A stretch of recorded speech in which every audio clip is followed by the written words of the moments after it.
वैसे तो इस वीडियो में हम बात करने वाले हैं लोन घातक या समझदारी का पार्ट 3।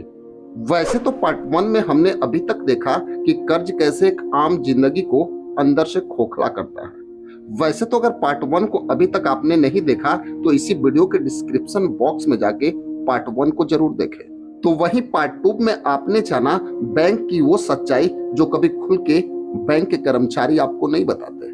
वैसे तो पार्ट 2 का भी लिंक डिस्क्रिप्शन बॉक्स में मौजूद है, उसको भी जाके देख सकते हैं। क्योंकि पार्ट 1, पार्ट 2 इसके बाद पार्ट 3 को अगर पूरे को देखेंगे तब जाके आपको समझ में आएगा कि बैंक आपको लोन देता है या आपके साथ जालसाजी करता है। वैसे तो आज पार्ट 3 में हम बात करने वाले हैं सबसे जरूरी सवाल की, कर्ज से बाहर कैसे निकला जाए। ये कोई मोटिवेशन वीडियो नहीं है, आज सिर्फ एक आम आदमी की असल सच्चाई पे हम बात करेंगे। सबसे पहले तो एक कड़वा सच ये है कि मान लीजिए कर्ज से आजादी आपको एक दिन में नहीं मिलती। जो लोग कहते हैं कि बस सोच बदलो सब ठीक हो जाएगा, वो कभी ईएमआई के डर के साथ सोए नहीं है। सच तो यह है कि कर्ज प्लान से खत्म होता है, कभी प्रार्थना करने से कर्ज खत्म नहीं होता। और किसी भी आम इंसान के लिए पहला कदम है ईमानदारी, खुद से झूठ बोलना बंद कीजिए। आज आपके ऊपर कितना लोन है, किस बैंक का लोन है, किस ऐप का लोन है और किस कार्ड का लोन है, सब कुछ एक कागज पे लिखना शुरू कर दीजिए। क्योंकि जो दिखता है वो डर बन जाता है और जो लिखा होता है वो कंट्रोल में आता है। वैसे तो सबसे पहले आपके मन में एक सवाल उठेगा कि कौन सा कर्ज खत्म करें। यहाँ 90% लोग सबसे बड़ी गलती करते हैं, वो कहते हैं कि पहले बड़ा लोन खत्म किया जाए। तो ये गलत है। आपको पहले वो कर्ज खत्म करना है जो आपको सबसे ज्यादा जकड़ रहा है, यानी क्रेडिट कार्ड, ऐप वाला लोन, पर्सनल लोन। क्यों? क्योंकि इनका ब्याज सबसे जहरीला होता है। एक क्रेडिट कार्ड जो आपको 5,000 का लगता है, असल में वो 50,000 का जाल होता है। इसलिए एक आम आदमी के जीवन के नियमों को याद रखिए।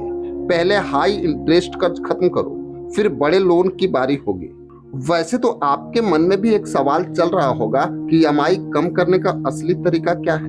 तो अब जरा ध्यान से सुनिए, ये बहुत काम की बात है। आपकी समस्या ये नहीं कि आप कम कमाते हैं, क्योंकि आपकी समस्या ये है कि आपका पैसा गलत जगह फंसा है और आपको 3 कदम उठाने चाहिए।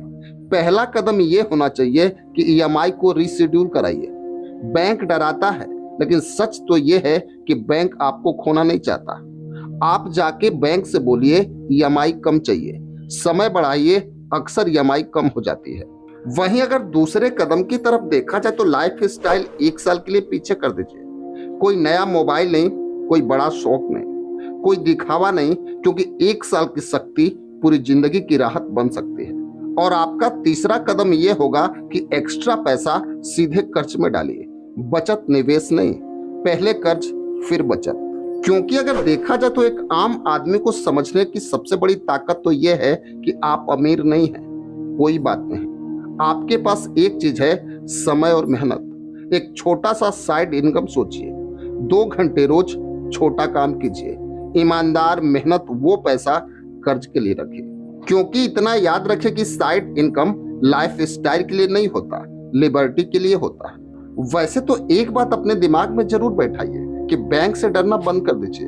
ये बात बहुत लोगों को डराती है कि अगर ईएमआई लेट हो गई तो बैंक आप पे कार्रवाई करेगा। जरा ठहर के सोचिए और सच सुनिए, बैंक आपका दुश्मन नहीं है। बैंक चाहता कि आप जिंदा रहें और पैसे भरते रहें। अगर सच में दिक्कत है तो बात करिए, छुपिए मत। क्योंकि डर से लिया गया फैसला सबसे महंगा पड़ता है। क्योंकि कर्ज खत्म होने के बाद क्या बदलेगा, एक पल के लिए जरा सोच के देखिए। जब आप सुबह उठेंगे तो ईएमआई का डर नहीं होगा, फोन बजता है तो दिल नहीं कांपता, नौकरी बदलने की आजादी होगी, बीमारी आए तो पहले इलाज कराएंगे, पहले कोई सपना नहीं होगा, एक कर्ज मुक्त जिंदगी होगी। क्योंकि अगर आप आज कर्ज में हैं तो आप नाकाम नहीं हैं, आप सिर्फ फंसे हुए हैं और जो फंसा है वो निकल सकता है। बस झूठ छोड़िए, प्लान बनाइए और धीरे धीरे आगे बढ़िए।